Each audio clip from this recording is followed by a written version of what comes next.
So good morning, everyone. Today I'm going to be in conversation with Konstantinos Petridis about institutionalizing virtual exchange at his university. But Kostas, please introduce yourself first of all before we get stuck in.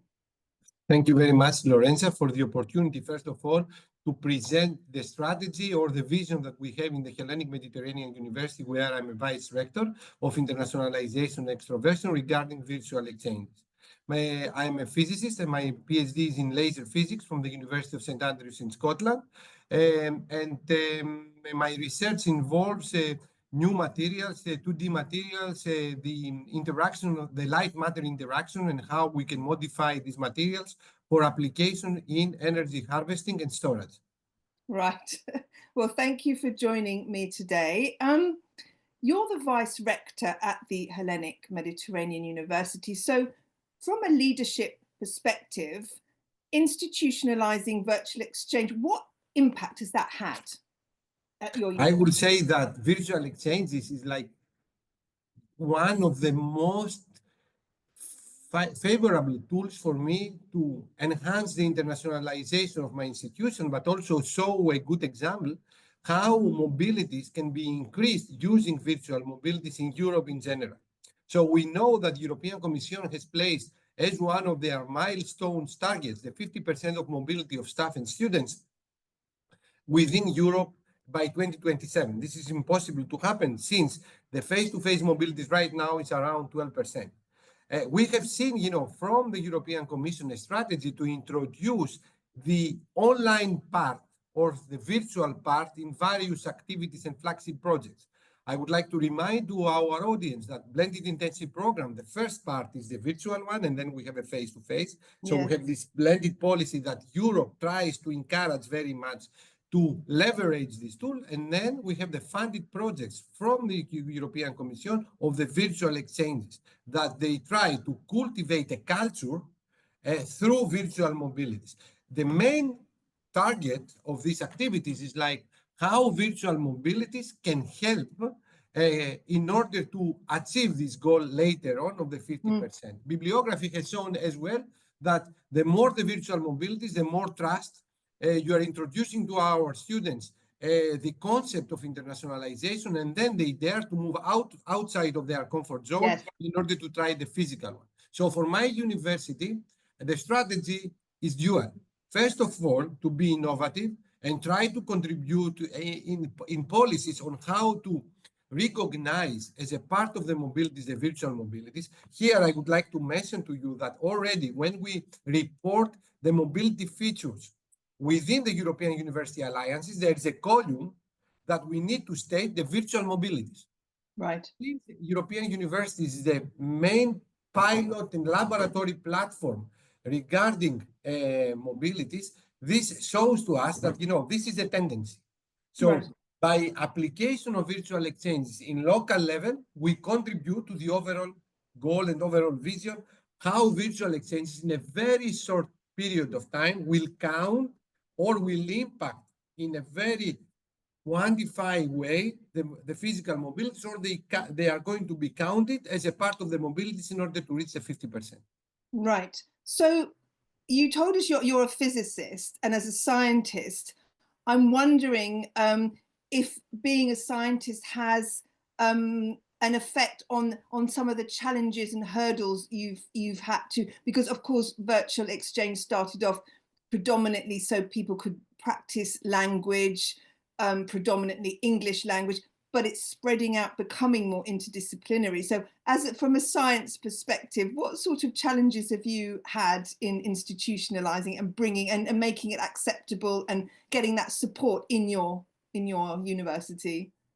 First of all, I would like to comment something that, because I'm a physicist, this does not mean that I'm a scientist. I think scientist is any researcher independent of the topic.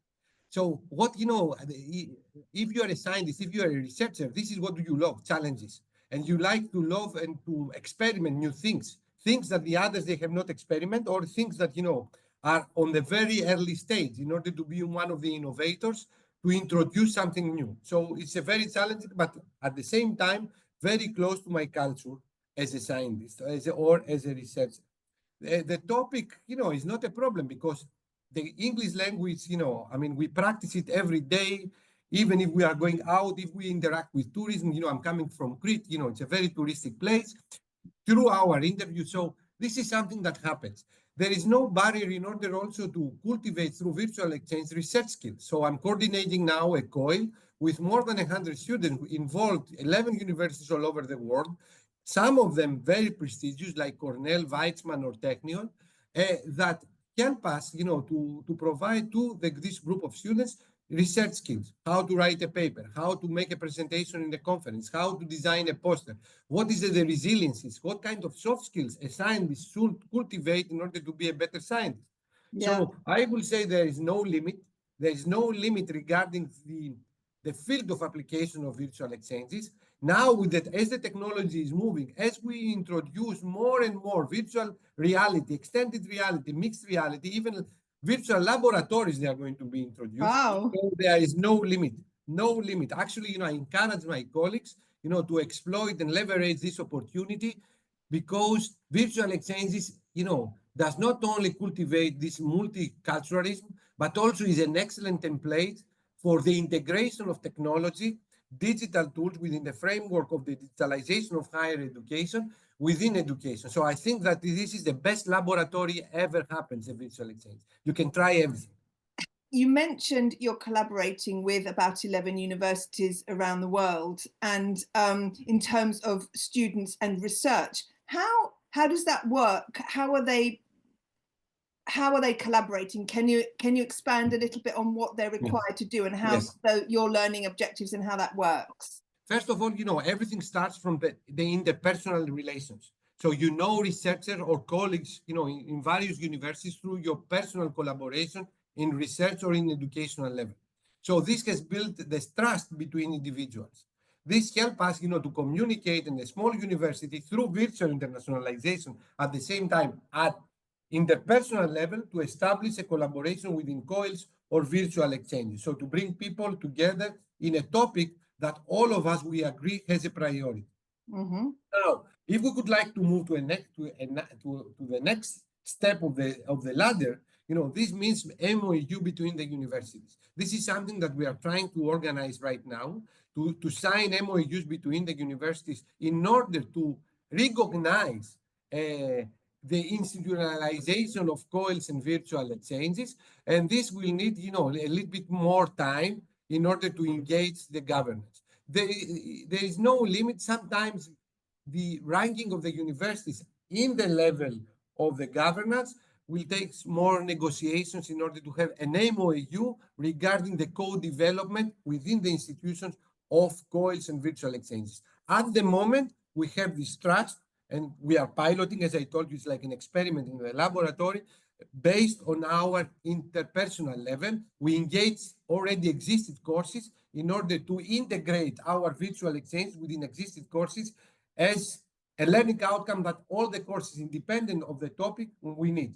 Research skills, it's something all the students they need, independent of the course they follow. And soft skills and digital skills is something that we need to have all our students in order to be more employable, especially during the AI era, which is a complete transformation of everything. Yes, absolutely. I mean, you have touched on this, Kostas, but what role do you envisage? Can you expand a bit more on what role do you envisage for virtual exchange in European alliances? First of all, I think that it should be the main tool in order to achieve the mobilities. It's going to be the main innovation that European Universities Alliances, they are called to introduce. European University Alliances are not introduced in order to copy what we are following right now in the higher education. It's something pilot.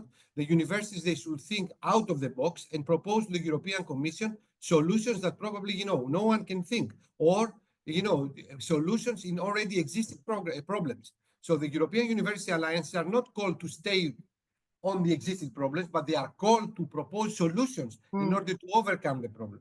So virtual exchange, in my opinion, should be the main pedagogy in order to promote and cultivate the physical mobility. But they should exist over there to build this internationalization culture, because internationalization is a culture, it's an openness for collaboration, education, research, innovation. And when the people, they will come together, they introduce together, this is they establish a trust, that leads, to physical agreements later on.